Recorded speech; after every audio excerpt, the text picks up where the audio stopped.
निगमों के कर्मचारियों को जो 5वें वेतनमान में संकट उत्पन्न हुआ था कि किसी को मिला किसी को नहीं मिला, रोडवेज के लोगों का तो न्यूसेंस वैल्यू ज्यादा थी, बसें बंद करने का चक्कर था, तो हमने तो 99 में ले लिया और एरियर सहित ले लिया था, लेकिन बाकी निगम छूटे हुए थे, उसका हमें कष्ट था क्योंकि 5वें वेतनमान में निगमों के लिए कोई रिपोर्ट ही नहीं है।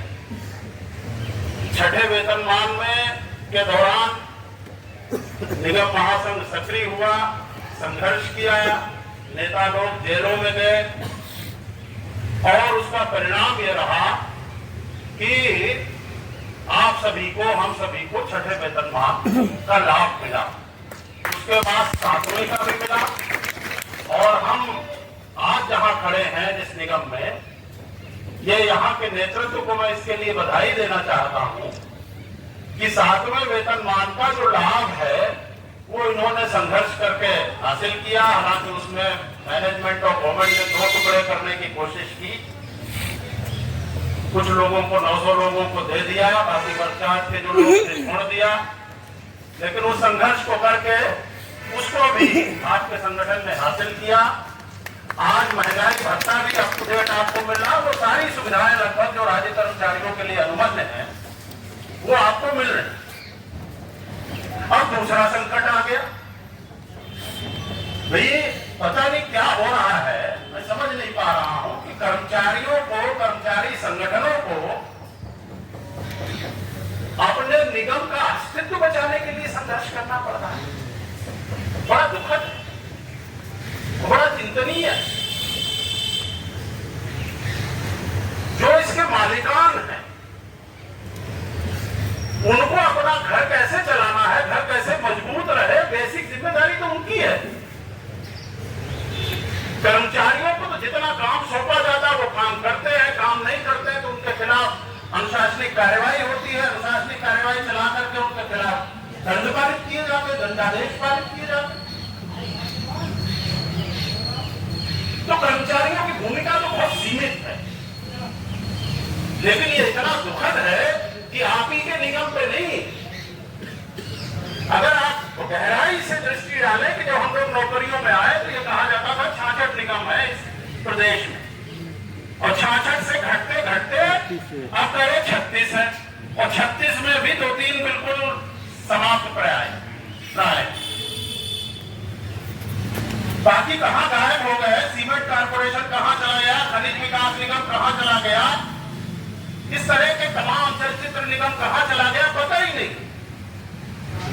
यूपीएफसी जैसे, फाइनेंस कारपोरेशन जैसे इतना वैभव था उनका, हम ये देखते थे कि यही गोखले मार्ग में उनका ऑफिस था, हम लोग आते जाते थे तो रीजनल ऑफिस था, वहां आते का संकट है।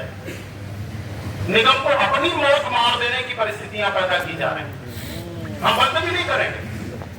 जो इसके मालिकान है वो ये अपने ऊपर आरोप भी नहीं लेना चाहते कि हमने इसको बंद कर दिया, लेकिन वो हालात पैदा करना चाहते हैं कि निगम अपनी मौत मर जाए और यहाँ के लोग बेरोजगार। 50 साल की उम्र में, 55 साल की उम्र में जब मैक्सिमम जिम्मेदारी सबसे प्राइम पर होती है, उस वक्त अगर उसका रोजगार छिन जाए तो कहां जाए।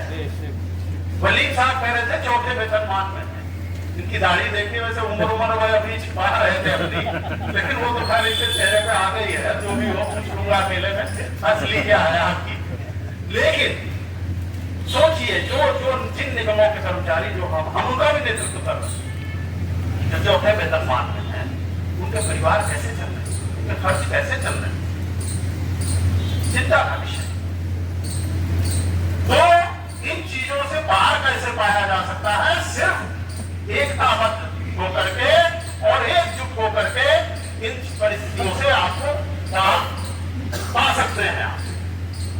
इसलिए उसको कमजोर नहीं होने देना, जितनी भी शक्ति। जैसे भय का माहौल भी है, कुछ ऐसा लगता है कि निगमों में तो खास तौर से, और मुझे तो एक शेर याद आ जाता है कि डर के कातिल की तरफ देख रहा है मुंसिफ, डर के कातिल की तरफ देख रहा है मुंसिफ। ऐसे हालात में बहुत माहौल बनाया जा रहा है, लेकिन इस माहौल से उबरना पड़ेगा, निकलना पड़ेगा, बाहर आना पड़ेगा, अपने हौसले को बरकरार रखना पड़ेगा।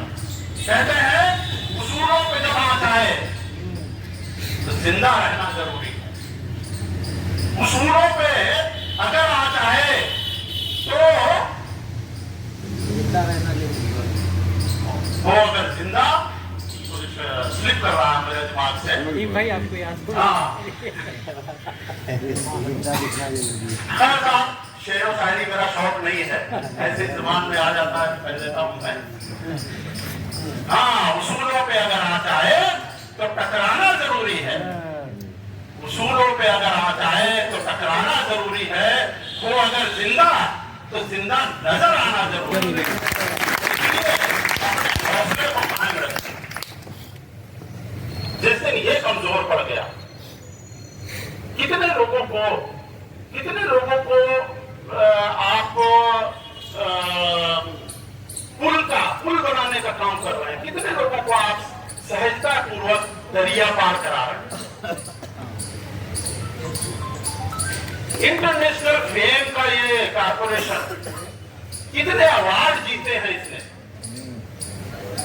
उसको आज अपनी मौत मरने के लिए मजबूर किया जा रहा है।